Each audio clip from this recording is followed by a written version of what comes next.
way before the internet linked computers together to release the power of distributed computation, we had dialogue that linked minds together to produce the power of distributed cognition.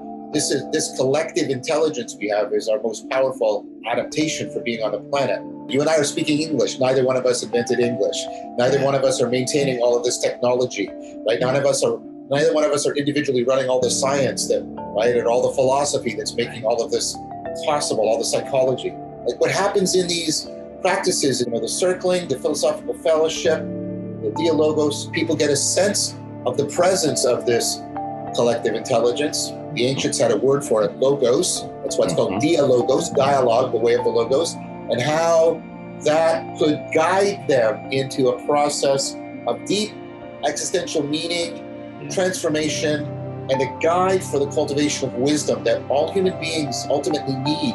I know that for me, and so I look back on my life and I think about what flashes to me are these people in my life in which I would have profound conversations with. I was in high school and I had this friend, Steve Menard, and he was this guy that was going to college, and just the domains that he opened up. Not only did I not think about, but there was nothing to not think about until we spoke, and he started to open these domains. And I remember distinctively, there was like in the air, there was like little doorknobs that were opening, and I had no idea there was a door there. Every time we really face another human being, it is possible that those kinds of doors are there to be opened, right?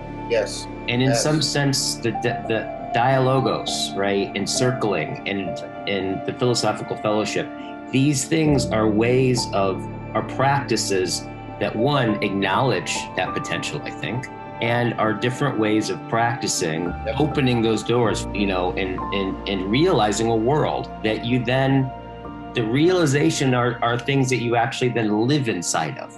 We used to do this, in religious gatherings. They provided the cultural community of fellowship whereby we did this, and that guided people in their individual cultivation for wisdom. But for many people, this is no longer viable. Both people who have left organized religion and even people who are still within organized religion find that there's something of the spirit is lacking.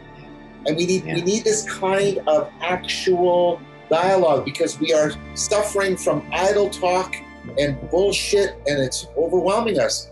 And what we're offering here is a mind sword that can cut through all of that and get people back together and back in touch with themselves and the world. So you and I in July, the 24th and the 25th, we're going to be running a joint course together where we're going to be linking practices on circling, philosophical fellowship, and then Dialogos.